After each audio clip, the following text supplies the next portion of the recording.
سبحت لله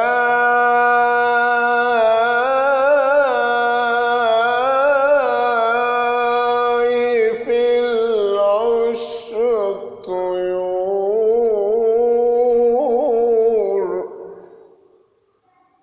ترسل الأنغام عطرا في الزهور